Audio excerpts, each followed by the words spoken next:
Selamat berjumpa lagi di channel Petrus Mediaku.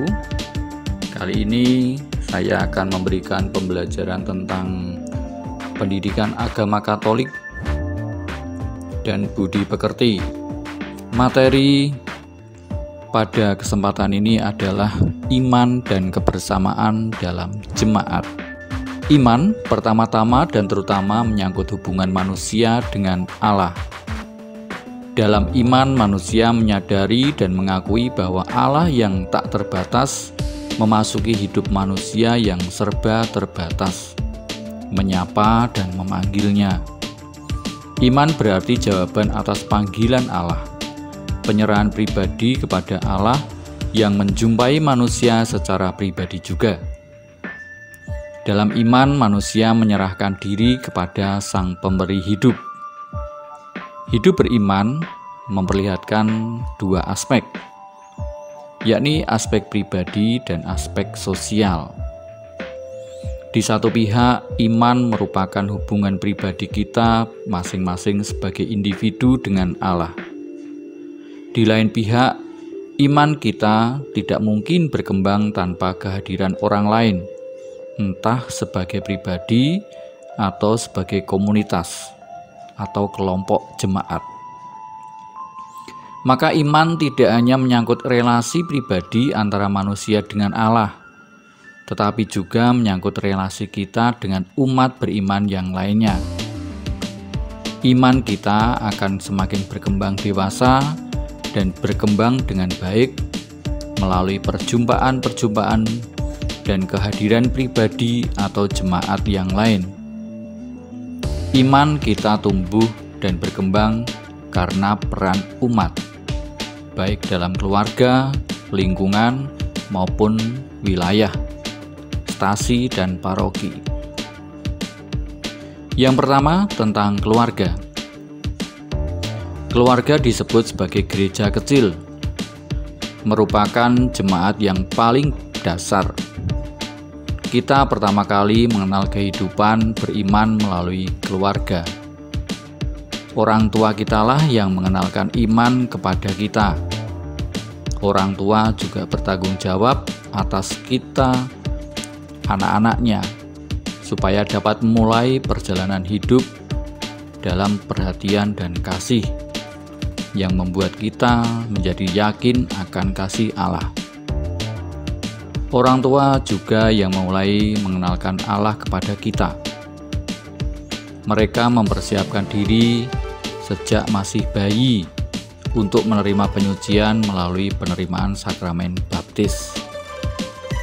Dengan tekun dan penuh kesabaran mereka mengajari kita berdoa, mengenalkan kepada kita nilai-nilai kebaikan, meneguhkan tekad moral serta memperoleh segala hal yang dapat membuat hidup menjadi bermakna dan bahagia.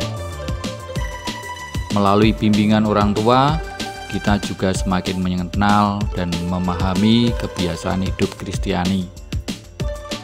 Anggota keluarga yang lain juga ikut berperan dalam mengembangkan iman kita, sehingga iman kita dapat tumbuh subur dalam keluarga yang semua anggotanya saling mendukung dalam kehidupan beriman.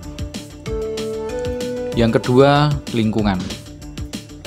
Lingkungan merupakan kumpulan keluarga-keluarga Kristiani yang tinggal berdekatan dalam suatu wilayah tertentu.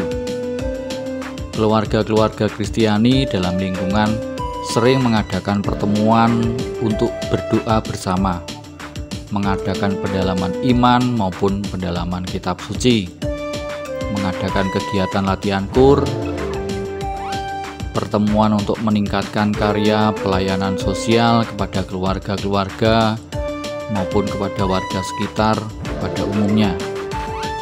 Dalam kegiatan ini, di lingkungan tersebut, mereka juga saling membagi pengalaman iman mereka sehingga dapat saling belajar dari perjalanan dan pengalaman iman mereka, sehingga iman kita pun semakin diteguhkan dan dikuatkan.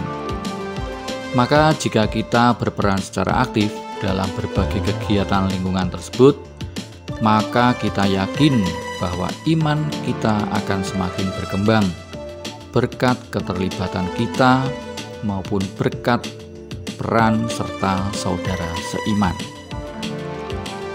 Yang ketiga, stasi, paroki, dan keuskupan. Stasi itu terdiri dari beberapa lingkungan. Stasi berada di bawah naungan paroki yang dipimpin oleh seorang pastor dengan dibantu beberapa imam. Paroki-paroki digembalakan oleh seorang uskup dalam wilayah keuskupan. Kegiatan-kegiatan yang ada di lingkungan stasi, paroki, dan keuskupan secara umum sama, hanya wilayah cakupannya yang berbeda. Kegiatan-kegiatan yang dilakukan tersebut pada prinsipnya sebagai perwujudan iman. Beberapa contoh kegiatan ini dapat menjadi acuan bagi kita, para remaja, untuk ikut terlibat secara aktif dan sekaligus dapat memberi gambaran kepada kita tentang pentingnya peran jemaat dalam pengembangan iman, yaitu antara lain pendalaman iman. Melalui pendalaman iman, gereja ingin menimba kekuatan agar hidup iman mereka semakin diarahkan oleh Injil Yesus Kristus sebagai iman mereka berkembang. Yang kedua, lektor atau lektris. Lektor dilantik untuk mewartakan bacaan-bacaan dari Alkitab, kecuali Injil. Dapat juga ia membawakan ujub doa umat. Jika tidak ada pemazmur, ia dapat pula membawakan mazmur tanggapan. Dalam perayaan Ekaristi, ia harus menjalankan sendiri tugas khusus itu, biarpun pada saat itu hadir juga pelayan-pelayan tertahbis. Hendaknya umat beriman dengan senang hati melayani umat Allah bila diminta untuk melakukan pelayanan atau tugas khusus dalam perayaan sebagai bentuk tanggung jawab atas baptisan yang telah mereka terima. Lalu kemudian yang ketiga, misdinar. Putra altar atau misdinar, ini yang berarti asisten misa, yang diambilkan dari bahasa Belanda, misdienaar, adalah mereka yang membantu imam saat mengadakan perayaan Ekaristi. Selain untuk membantu imam dalam perayaan Ekaristi, kegiatan misdienaar juga bertujuan untuk membina persaudaraan, mengembangkan dan mendewasakan iman anak, juga untuk melatih anak untuk bertanggung jawab sebagai anggota gereja dengan terlibat secara aktif dalam kegiatan pelayanan gereja. Lalu yang keempat, perayaan Ekaristi. Kehidupan beriman Kristiani tidak dapat dipisahkan dan menjauh dari perayaan Ekaristi. Ekaristi merayakan tindakan karya penyelamatan Allah. Melalui korban Yesus Kristus, gereja senantiasa digambarkan sebagai umat Allah yang bersejarah. Dalam perjalanan peziarahan sampai pada kepenuhan kelak. Oleh karena itu, senantiasa Ekaristi adalah undangan. Tidak saja undangan untuk perjamuan abadi kelak di surga, namun Ekaristi adalah undangan untuk mendasarkan dan meletakkan perjalanan ziarah hidup umat beriman pada perayaan kurban persembahan diri Kristus. Dengan demikian, Ekaristi adalah teman perjalanan, namun juga sumber peneguh bagi pergulatan hidup manusia dalam peziarahan hidupnya. Nah, beberapa kegiatan tersebut merupakan contoh kegiatan gerejani yang dapat dilakukan. Tentu saja ini masih banyak kegiatan gerejani lainnya yang dapat diikuti untuk menimba pengalaman iman jemaat demi mengembangkan iman bersama. Kegiatan semacam ini juga sudah dilakukan sejak masa gereja perdana. Menurut Kisah Para Rasul, bab 2, ayat 41-47, secara jelas melukiskan cara hidup gereja perdana. Orang-orang yang mendengar pengajaran para rasul menjadi percaya dan beriman kepada Yesus Kristus. Iman mereka dinyatakan dengan kesediaan untuk menerima pembaptisan. Setelah dibaptis, mereka selalu bertekun dalam pengajaran para rasul, bertekun dalam persekutuan. Setiap hari mereka berkumpul dalam bait Allah, memecahkan roti secara bergilir di rumah masing-masing, dan makan bersama-sama dengan gembira dan tulus hati.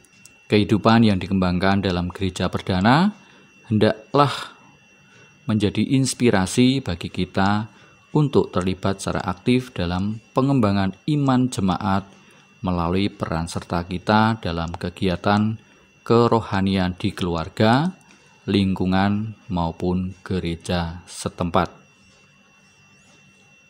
Oke, demikian tadi anak-anak pembelajaran kita hari ini. Semoga ini bermanfaat, yaitu tentang iman dan kebersamaan dalam jemaat. Sampai jumpa di pembelajaran berikutnya. Damai dalam Kristus. Terima kasih.